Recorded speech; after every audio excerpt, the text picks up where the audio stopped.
우리는 사회라고 하는 아주 좁은 울타리 안에서 삶을 살아가고 있습니다.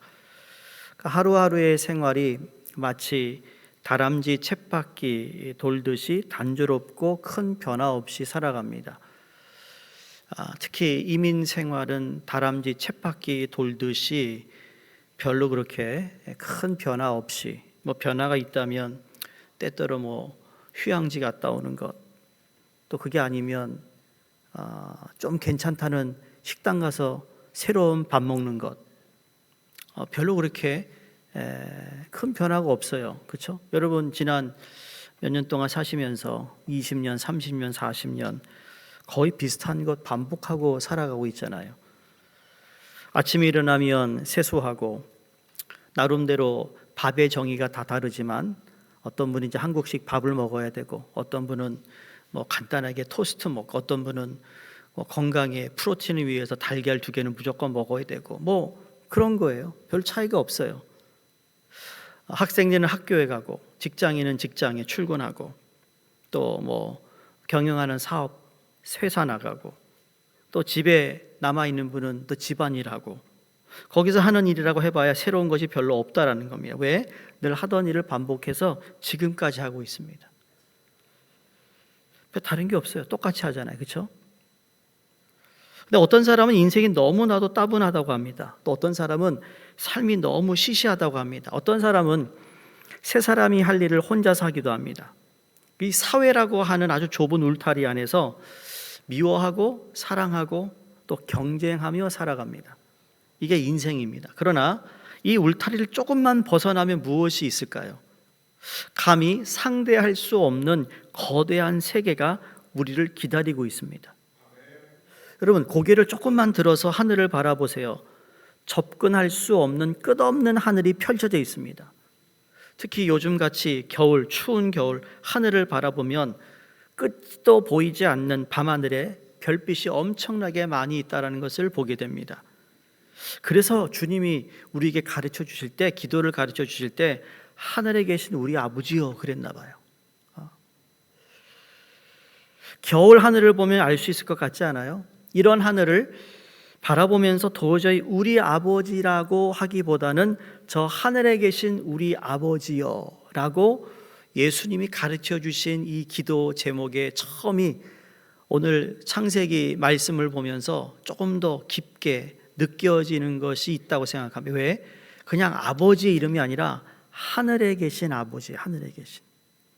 여러분, 하늘은 하나님의 영광을 선포하고 있습니다. 그래서 하늘은 잠시라도 가만히 있는 법이 없습니다. 하늘을 보세요. 눈이 왔다가 밝았다가 비가 왔다가, 좀 부정적인 말하면 변덕이 심해요. 이게 하늘이에요, 하늘. 그 하늘을 아무도 예측할 수가 없어요. 때로는 아름답기도 하고 투명하기도 하다가 시커먼 먹구름이 밀려오기도 합니다. 어떤 데는 천둥과 벼락이 치는 바람에 지구에 종말이 왔나 두려워하는 마음이 들 정도로 그런 하늘로 변합니다. 이런 차를 타고 저 롱안에도 끝에 가면 끝없는 바다가 있습니다. 우리 동부에 사는 사람은 뭘 바라보고 살죠? 저 무슨 양? 대서양을 보여요. 우리는 태평양을 건너왔는데 솔직히 태평양은 캘리포니아가 가깝고 우리는 대서양이잖아요. 존스 비치 나가보세요. 존스 비치 아시죠? 여기는 어느 비치를 가나요? 저 뉴저지 홈델? 파크 밑에 이런 데 가는데 어쨌든 대서양, 끝이 보이지 않는 그 바다를 보면서 끝이 없다. 바다의 색깔은 하루하루가 다르고 시간에 따라 몇 번씩 변합니다. 아주 고요할 때가 있는가 하면 엄청난 파도가 밀려와서 온통 하얀 거품으로 뒤덮일 때도 있다라는 거예요. 산은 어떻습니까? 우리가 살고 있는 곳에서 1시간, 1시간 반만 가더라도 여러분 도저히 사람이 접근하지 못하는 빽빽한 숲으로 우겨져 있는 산이 있습니다. 그 산 안에 분명히 모든 어떤 일이 벌어지고 있는데 우리는 때로는 무서워서 들어갈 수가 없습니다. 이게 인간이 가지고 있는 연약함이고 작은 존재라는 것을 하늘을 봐도 그렇고 바다를 봐도 그렇고 산을 봐도 그렇다라는 거예요. 그러니까 우리가 알고 있는 사회, 여러분이 알고 있는 여러분의 어떤 일상생활의 그 영역을 벗어나면 솔직히 모르는 게 더 많다라는 거예요.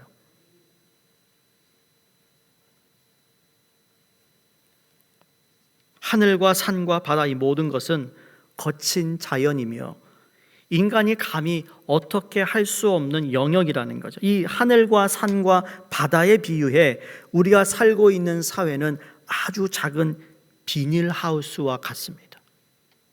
우리가 살고 있는 나의 삶의 영역이요, 비닐하우스 같다라고요.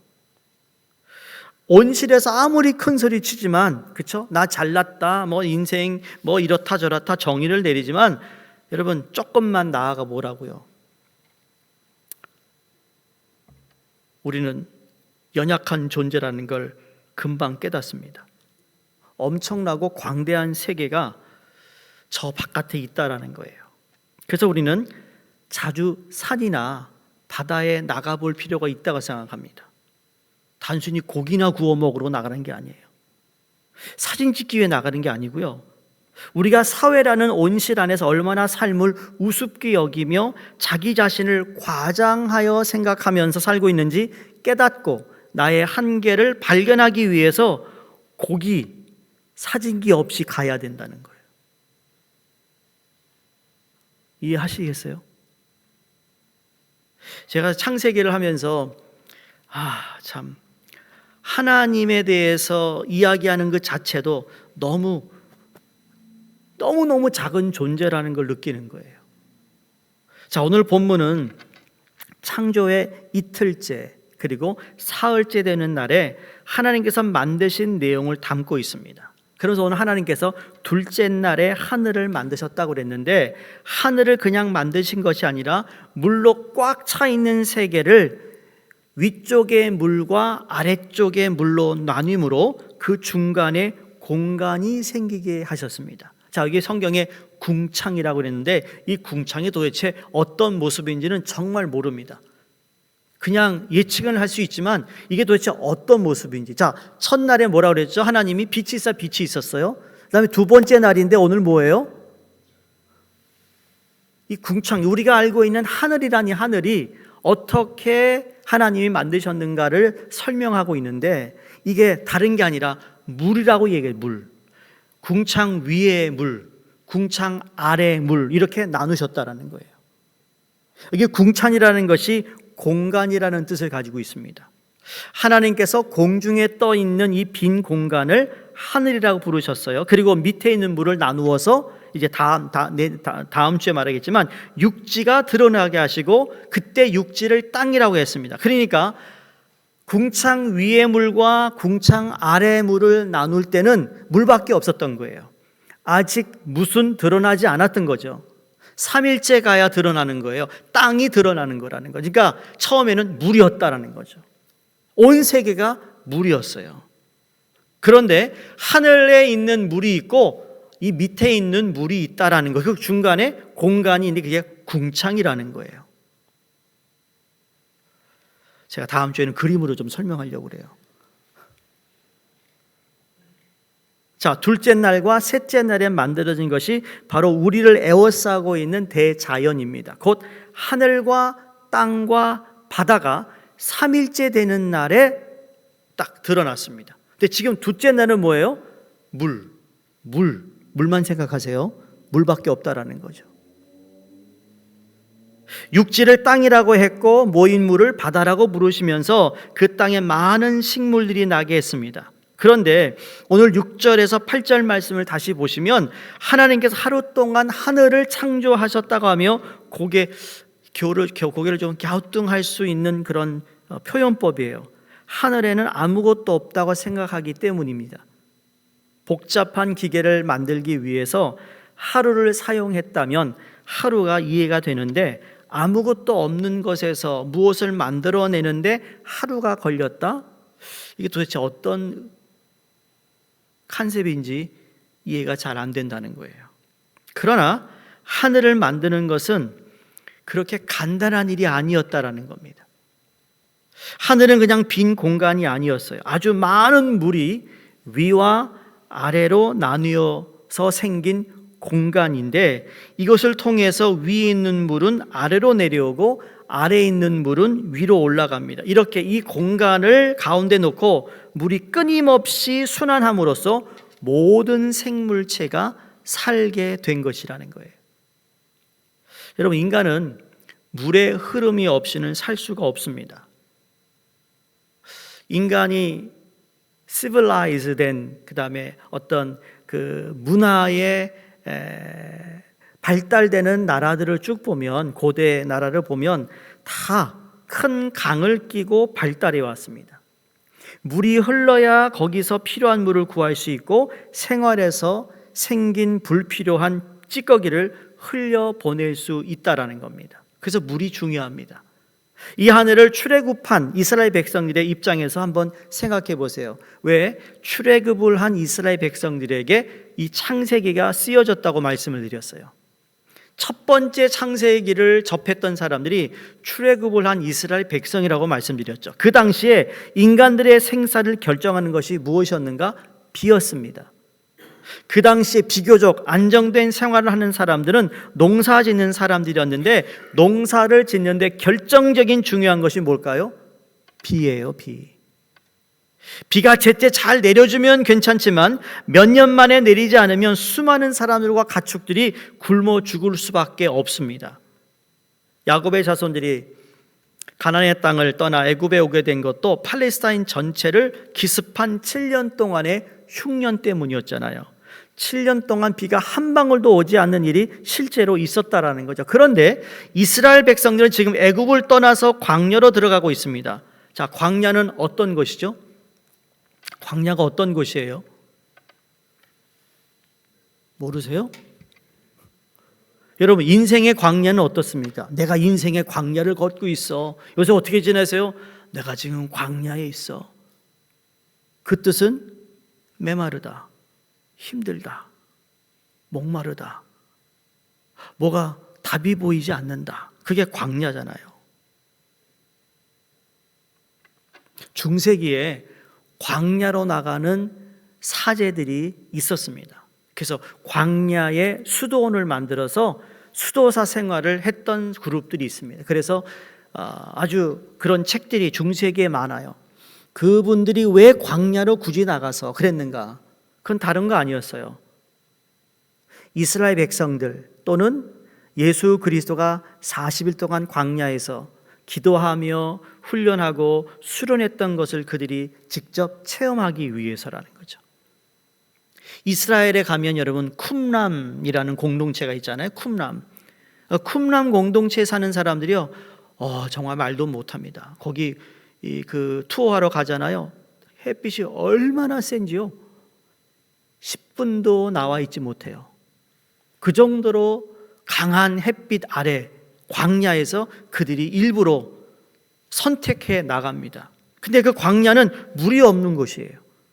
이렇게 많은 사람들이 마실 수 있는 물이 광야에는 없었다라는 겁니다. 물이 없는 광야에서 모세가 무엇이라고 말하는가 하면 이 지구 자체가 물이 되어 있고 또 하늘 위에 많은 물이 있기 때문에 너희는 두려워하지 말라고 그랬습니다. 여호와 하나님을 믿으라고 그랬어요. 근데 그들 앞에 솔직히 물이 없었어요. 이 하나님이 모세에게 반석을 쳐서 생수가 나게 해서 그들이 목말라 죽은 사람이 한 명도 없었어요. 굶어 죽은 사람도 한 명도 없었어요. 이게 하나님이 그들을 보호하고 있다라는 하나님의 살아계심에 증명하는 말씀들이라는 거죠. 자, 하나님께서 둘째 날에 하늘을 만드셨는데 그것을 그냥 만드신 것이 아니라 물로 가득 찬 지구를 위에 있는 물과 아래에 있는 물로 나눠서 그 중간에 만드셨다. 자, 하늘 위에 물이 많다라는 거예요. 처음에 하나님이 창조하실 때 하늘에 물을 하늘로 올라가는 물이 있고 이 하늘 밑에 있는 물이 있다라는 것을 우리에게 말씀합니다. 다시 말하면 모세는 이 창세기의 말씀을 통해서 이 비라는 건 하나님이 내리시는 거라는 거예요. 그래서 구약 성경에 보면 이른 비, 새벽비, 늦은 비에 대한 언급이 나오는 것이 뭐예요? 너희들이 먹고 사는 것은 하나님께 달려있다는 얘기예요. 왜? 하나님이 비를 내려야 너희들이 농사도 짓고 물을 담아다 너희들이 1년, 2년을 먹고 살 수 있다라는 거죠. 그러니까 고대, 지금은 뭐 그런 게 없죠. 예리고가 가장 오래된 도시 중에 하나라고 그러잖아요. 근데 거기 가면 비가 오면은 물을 담아 놓는 물통이 있어요, 저수지가. 그게 엄청나게 큰지 거기 있는 수천 명, 수만 명의 그 물을 가지고 먹고 사는데, 그러니까 하늘에서 비가 내리지 않으면, 물이 임하지 않으면 다 굶어 죽는다는 것. 이걸 하나님이 처음부터 말씀하고 있어요. 너희 물을 우습게 여기고 있지? 너 하늘에 내리는 비를 우습게 여기고 있지? 우습게 보지 말라는 거예요. 왜? 하나님이 주관하고 있다라는 것을 우리에게 말씀하고 있어요. 그러니까 하나님께서 인간을 위해 엄청난 물을 하늘에 저장해 놓으셨다고 말하고 있다니까요. 하나님께서 말씀으로 그렇게 만드셨기 때문에 말씀으로 얼마든지 비를 내릴 수 있는 그런 분이라는 겁니다. 자, 하늘 위에 있는 물이라는 말은 어떤 의미를 가지고 있는가? 그만큼 하나님의 은혜를 뜻하고 있습니다. 여러분, 이제 다음에 비가 오면 이 눈이 왔는데 말이죠, 온도가 좀 올라가고 비가 와야 이걸 싹 깨끗이 청소하는데 이 비가 안 오니까 지금 이게 아직도 안 녹고 있습니다. 비나이다, 비나이다, 비니 모십시오라고 기도해야 될 것 같아요. 비가 와야 사람과 식물과 모든 짐승이 살 수 있듯이 내리는 비는 하나님의 은혜입니다. 내리는 비는 인간에 대한 하나님의 사랑과 모든 피조물에 대한 은혜를 보여주며 우리의 모든 생활은 하나님의 은혜에 매일 수밖에 없다라는 것을 보여주고 있습니다. 그래서 비 때문이라도 인간은 자신의 한계를 인정하지 않을 수가 없다라는 거죠. 아무리 시설을 잘 해놓아도요, 비가 오지 않으면 인간은 살 수가 없습니다. 그뿐만 아니라 이런 하늘 위에 엄청난 양의 물은 심판의 수단이기도 했습니다. 무슨 수단이요? 심판. 이스라엘 자손들은 전에 내려오는 이야기를 통해 노아 때 이 세상에 살던 많은 사람들이 홍수로 죽었다라는 사실을 들었습니다. 자, 비는 하나님의 은혜이기도 하지만 범죄한 인간들에 대한 하나님의 심판이기도 했다라는 것이에요. 자연이 자신의 한계를 잘 지켜주면 축복이 되지만 자연이 진노하면 그때 재앙이 되는 것입니다. 여러분, 미국에 우리가 샌디 기억하세요? 샌디? 이번 주 누구랑 얘기하다가 샌디 때 얘기를 했습니다. 샌디 때. 저기 서부에서 온 목사님이 계셨는데 그분이 눈을 보더니요, 눈이 이렇게 커졌어요. 사진 찍고 막 다니고, 목사님 너무 그러지 마세요. 여기 뉴욕에 사는 사람들 눈 때문에 힘들어 죽겠는데, 목사님 나는 미국 와가지고 서부에만 살아가지고 이 동부에 눈 온 걸 보고 너무 멋있어가지고 사진 찍고 동영상 찍어가지고 가족들한테 보내줬대요. 이제 그만하세요, 내가 그랬어요. 우리는 눈 때문에 예배도 못 드렸는데. 그러니까 우리는 눈을 볼 수 있으니까 얼마나 좋아요. 근데 좋은 면도 있지만 안 좋은 것도 있어요. 눈 치워야 되잖아요. 여러분, 눈 치느라고 힘드셨죠? 네? 눈 잘 치고 나오신 거예요? 제가 동부지방에 있어서 제가 방문차 퀸즈 나갔더니 차를 안 빼요. 왜? 빼면 거기 누가 들어오니까. 스트리트 파킹에. 안 빼. 배째라 하고 있는 겁니다. 근데 오늘 됐으면 아마 다 뺐을 거예요. 근데 여전히 비가 오면 녹을 텐데 안 녹아요, 안 녹아. 우리 파킹lot 보세요. 저것도요, 우리 이상호 장로님이 며칠째 해서 저 모양이에요. 만약에 아니었으면 우리 정말 오늘 예배 또 온라인으로 드릴 뻔했어요. 감사한 거죠. 그러니까 이 자연이, 샌디, 일본의 쓰나미로 얼마나 많은 사람들이 희생하고 또 죽고 난리가 났지 않았어요? 그러니까 비가 적당히 내려주면 괜찮지만 막 쏟아져 내리면 인간은 죽을 수밖에 없는 거예요. 가물 때 태풍이 비를 몰고 와서 적당하게 비를 뿌려주면 그 태풍을 효자 태풍이라고 합니다. 그런데 태풍이 주책 없이 엄청난 비를 내리면 악질 태풍이라고 부른다고 하죠. 이건 다 하나님의 주권입니다. 하나님께서는 사람의 머리 위에 엄청나게 많은 물을 저장해 놓으셔서 이것이 잘 내릴 때는 은혜가 되지만 그냥 쏟아지면 한꺼번에 피해를 당하거나 생명에 지장을 줄 수도 있다라는 겁니다. 하나님께서 공중에 매달아 놓은 게 뭐예요? 따라해 보세요. 물이라고요. 물. 엄청난 물을 통해 인간이 하나님 앞에 얼마나 보잘것없는 존재이들을 깨닫게 하시고 있다라는 거예요. 여러분, 인공위성 사진을 보신 적 있어요? 지구 표면의 일부는 항상 무엇이 덮고 있을까요? 또 오존레이어? 아니요, 구름이 덮고 있어요. 그 구름이 물이잖아요.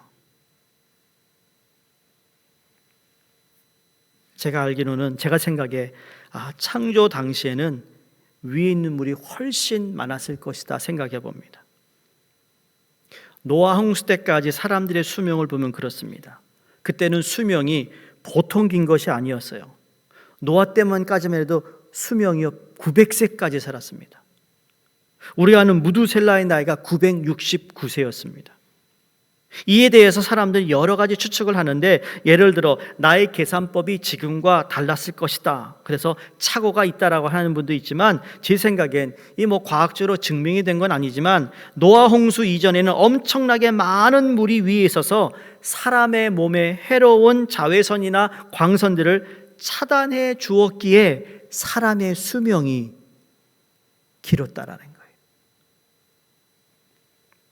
노아 홍수 이후로 사람들의 수명이 엄청나게 줄어듭니다. 우리가 역대, 열왕기상, 열왕기하, 역대상, 역대하 보세요. 보면 거기에 왕의 수명이요 짧아졌습니다. 처음에 창조되었을 때는 지금보다 훨씬 많은 수분이 공중에 있었을 것인데, 근데 이것이 어떤 이유든지 계속해서 줄어들고 있다라는 거죠. 그걸 보더라도 주님의 재림의 때가 가까워오지 않을까라고 그렇게 이야기하는 신학자들도 있다라는 거예요. 자, 하늘은 단지 위에 있는 물과 아래에 있는 물을 순환시키는 통로의 역할만 하는 것이 아니라 하늘 자체가 참으로 아름답고 존귀하고 장엄합니다. 자, 하나님께서 하늘을 만드시되 아주 크고 아름답고 장엄하게 만드셨어요. 하늘은 끝없이 펼쳐져 있어요. 그래서 많은 사람들이 하늘을 보면서 하나님의 영광을 생각합니다. 여러분, 어느 나라든지 어느 부족이든지 뭔가를 간절히 구할 때는 어디를 보죠? 어디 보세요? 하늘을 봐요. 왜 그럴까요? 인간이 하나님의 형상대로 지음 받았다라는 것을 증명하고 있어요. 정말이에요. 하늘을 봐요. 이상합니다. 희한합니다. 그래서 하늘을 하나님의 옷자락이라고 노래하기도 합니다. 시편 97편 6절에도 하나님이 그 의를 선포하니 하늘이 그 의를 선포하니 모든 백성이 그 영광을 보았도다 그럽니다. 하늘이 하나님의 의를 선포하고 있다라고 그랬더니 모든 백성이 보게 되었다. 그러니까 하늘을 바라보면 하나님의 의가 생각난다는 거예요. 이 세상을 보면 답답하고 짜증스럽고 신경질이 나다가도 하늘만 보면 하나님의 공의가 생각나게 된다는 겁니다. 그래서 세상은 사람들의 음모와 술수로 가득 차 있어요. 거짓이 지배하고 있어요. 그러나 하늘은 감히 인간의 음모와 술수가 접근할 수 없는 하나님의 영역으로 생각되었던 것이라는 거예요. 사람들은 하늘을 보면서 공감대를 갖습니다. 여러분, 이 미국 땅에 위에 있는 하늘과 한국에 있는 하늘과 다른가요? 이거 출입기한 거 아닙니다. 달라요, 같아요? 같은 하늘인 거예요. 같은 하늘. 그러니까 이 미국에 있는 하늘이 이상해지면 다른 데도 하늘이 이상해진다는 거예요. 하나님이 미국의 North America, 북미주의 하늘은 딱 이렇게 해서 접근하지 마, 이게 아니고요. 다 지금 하늘도 그 물주기가 하늘에서 계속 움직이고 있는 겁니다. 아까 말씀드린 대로 하늘에 계신 우리 아버지라고 말씀드리는 것은 이 세상의 탐욕과 사람들의 거짓에 구애받지 아니하시며 오로지 영광과 의로 다스리시는 하나님을 찾는 것이라는 거예요. 하나님께 이 세상에서 일어나고 있는 모든 일을 다 보고 알고 계시는데, 특히 하나님은 누구를 알고 계실까요? 나를 알고 계세요. 그 하나님이 여러분의 마음에 아픈 것도 알고 계세요. 그 하나님이 여러분이 무엇 때문에 걱정하는지도 알고 계시다고요. 내 처지를 알고 계시며 이 하늘 아래서 내가 어떻게 살고 있는지 다 알고 계세요. 그러니까 하나님께서 하늘을 만드신 것은 모든 인간의 삶이 하나님의 손에 달려 있다라는 것과, 하나님은 비를 주시기도 하지만 주지 않기도 하시며 억수같이 내려서 심판하시는 분임을 우리에게 이 창세기 1장 천지창조 하늘을 얘기하시면서 우리에게 하나님이 어떤 분임을 전해주고 있다라는 거예요. 자, 이스라엘 백성이 출애굽을 했잖아요. 출애굽에서 한 440년 살았어요. 440년을 살았는데, 여러분 440년 살면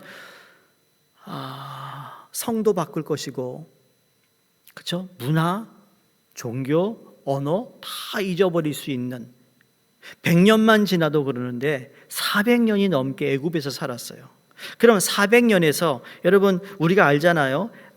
그 이집트의 스핑크스나 또 뭐 피라미드나 얼마나 그 전설이 많아요. 모세가 바로에게 가서 Let my people go, 우리 백성을 보내달라 그랬더니 바로가 거부를 하는데, 그때마다 뭐예요? 모세가 하는 모든 것들을 마술사들이 똑같이 따라합니다. 그래서 그 척박한 그 광야 같은 그 애굽 땅에도 바알 같은 신이 마술을 부려서 비를 내린다고 생각했어요. 비가 마술로 와야 하니까 바울은 계속 마술을 부려야 했어요. 그러나 하나님은 그렇게 하실 필요가 없는 분이잖아요. 하늘에 이미 엄청난 양의 물을 끌어올려 놓았기 때문에 그냥 말씀만 하면 비가 오게 돼 있어요. 말씀 한마디면 3년 동안 비가 오지 않았어요. 하나님은 비를 내릴 때마다 마술을 부리고 춤을 추고 제주를 부려야 하는 분이 아니었다라는 거죠. 이미 엄청난 일을 해 놓으셨기 때문에 말씀 한마디면 비가 오기도 하고 안 오기도 하고 홍수가 나기도 한다는 겁니다. 이게 하나님의 주권이라는 거예요. 왜? 하나님이 창조주시니까. 만물을 지으신 분이라는 거죠. 그만큼 지으신 모든 것을 주관하고 계시다라는 겁니다. 비도 하나님께서 속도를 조절해 주셔야 합니다. 잘 생각해 보세요, 여러분. 어제 비가 내렸다고 생각하고 비가 많이 왔어. 근데 비 맞고 죽었다는 얘기 들어봤어요? 아니, 비가 어디서 내리죠? 아니, 뭐 2, 3층에서 내리는 비가 아니에요. 저 하늘 높이에서 비가 내리는데 비 맞고 죽은 사람이 없어요. 그냥 희한하더라고요. 그거 보니까. 아니, 여러분 물체를 별거 아닌데 한 10층에서 떨어져 탁 맞으면 어떻게 되죠? 죽을 수 있잖아요. 근데 비는 아무리 맞아도요, 우리는 비를 맞으면서 다녀요. 왜? 비를 맞으며 웃는 나이가 있잖아요. 근데 비를 맞아도 안 죽어요. 그 무슨 말일까요? 하나님이 주관하고 있다라는 거죠.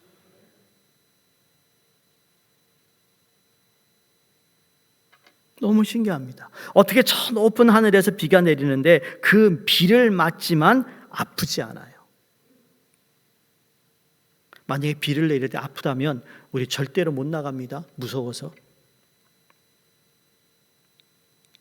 작은 물체를 저 비가 내리는 높이에서 떨어뜨리면 떨어지면서 물체의 속도가 붙을 것이고, 그 속도로 인해 땅에 떨어지거나 사람에게 떨어지면 위험한 물체가 될 텐데, 하나님은 비의 속도마저 조절해 주고 계세요.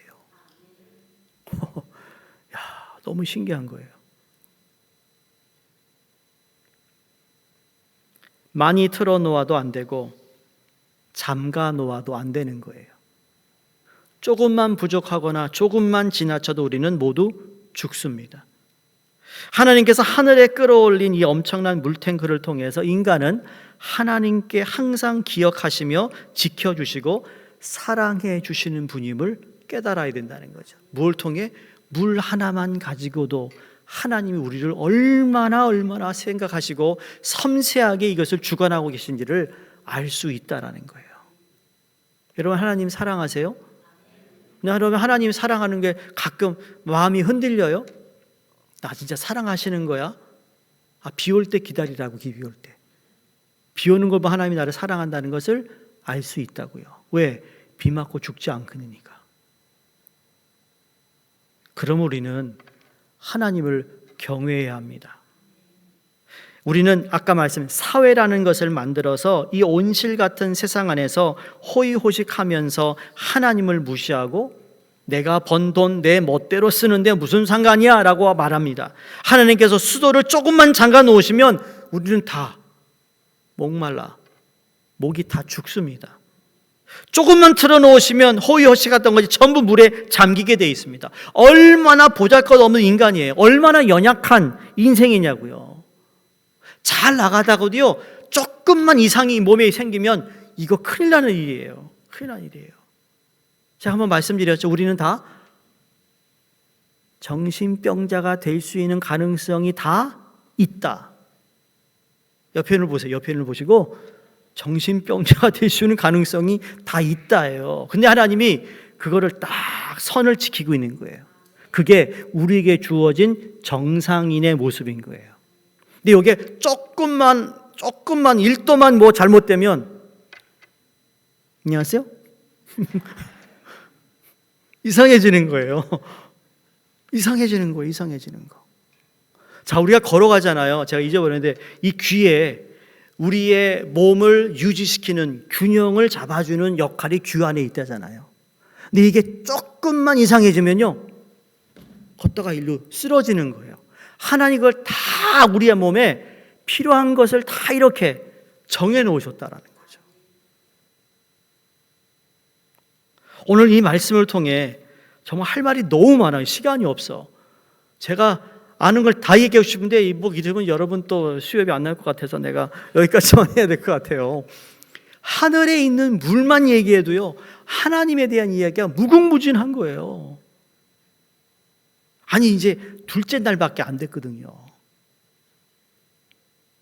하나님이 우리에게 하고 싶은 말이 너무 많아요. 나는 이런 하나님이야, 나는 이렇다라고 보여주고 있는 모습을 우리가 창세기 1장 오늘 읽은 본문에서도 제가 다 얘기도 못했어요. 중요한 건 뭔가 하면 성도님들, 하나님께서는 이 둘째 날의 창조를 통해 이 온실 안에서 일어나는 것들만 보고 내 능력만 믿고 내 머리 좋은 것만 의지하는 것이 얼마나 하나님 앞에 가소롭고 어리석은지를 보여주고 있다라는 거예요. 성도님들, 하늘을 바라보시기 바랍니다. 하늘 위에는 물만 있는 것이 아니에요. 하늘 위에는 물 말고 다른 것도 있다라는 것을 이스라엘 백성들이 경험하기를 원하셨고, 그것이 무엇인가 하면 바로 양식이라는 거예요. 양식. 하늘에서 비만 내리는 걸로만 생각하는 것이 아니라, 여러분, 이스라엘 백성들이 처음 광야에서 다 죽을 줄 알았어요. 근데 머리 위에 만나의 창고가 있었어요. 이 만나는 40년 내렸는데 바닥이 나지 않았어요. 모자라지 않았어요. 하나님께서 우리에게 필요한 엄청난 은혜가 하늘에 예비되어 있다고 그러죠. 그래서 우리가 간혹 그런 성경 말씀을 인용해서 기도하잖아요. 하나님, 하늘에 신령한 것과 그 다음에 땅에 기름진 것으로 우리를 돌보시는 하나님. 하늘에 신령한 것이 있다라는 거죠. 좋은 건 위에서 아래로 내려오는 거예요. 이걸 다 하나님이 주관하고 계시고, 우리는 자꾸 땅을 파서 여기에서 생기는 것으로 살려고 하는데, 우리에게 필요한 것은 하늘에 이미 엄청나게 저장되어 있다라는 것을 믿으시기 바랍니다. 그렇기 때문에 사도 바울은 우리를 향해 계속 하늘을 바라보라고 말씀합니다. 하늘을 바라보면 무언가 생깁니다. 하나님께서 우리를 위해 많은 것을 그 위에 저장해 놓으셨기 때문입니다. 이 세상이 나를 환멸스럽게 만들 때 하늘을 바라보는 겁니다. 보좌에 앉으신 주님을 생각하는 겁니다. 악인이나 선인 모두를 지켜주시고 햇빛과 비를 내려주시는 하나님의 관대하심을 우리가 찬양해야 되는 것이죠. 이것이 하늘을 지으신 하나님을 믿는 우리들이 해야 할 일이라는 거예요. 하나님의 은혜는 동의나는 법이 없습니다. 한없이 준비되어 있습니다. 내가 지금까지 하나님의 은혜를 받았다 하더라도 그건 그냥 시작에 불과인 것이죠. 맛보기에 지나지 않습니다. 이미 하나님 우리에게 더 많은 것을 주시기 위해 저장해 놓은 하늘의 그 물, 다시 말해 하나님의 은혜가 우리를 향하고 있다는 것을 기억하시면서 오늘 이 저녁 하나님, 내가 고개를 들어 주를 바라봅니다. 하나님, 하나님의 신령한 것을 내게 허락하여 주시옵소서. 저 비가 내리는 때도 그 비가 나를 상하지 않게 하시는 하나님의 그 사랑, 하나님의 보살핌, 하나님의 세밀한 그 섭리 속에서 하나님, 내가 지금 무슨 마음을 가지고 있는지, 내가 왜 하나님을 부르고 있는지, 내가 왜 하나님 하늘을 바라보며 하나님께 구해야 하는지를 다시 한번 깨달아 하나님 나의 기도를 들어주시고 이 땅에 하나님의 것으로 풍성함을 누리는 내 삶이 되게 주시옵소서. 그것이 여러분의 육신의 질병일 수도 있고 또는 여러분의 경제적인 문제가 될 수도 있겠고 또는 여러분의 여러 가지 관계 문제가 될 수 있지만 그 모든 것은 하나님의 손에 달려 있다라는 거. 우리 삶에 조금만 각도가 잘못돼도 우리는 정상으로 살아갈 수 없는데 하나님 우리를 지금도 지키시고 보호하시는 이 하나님의 은혜, 하늘을 바라보는 저희 모두가 되기를 주 이름으로 축원드립니다.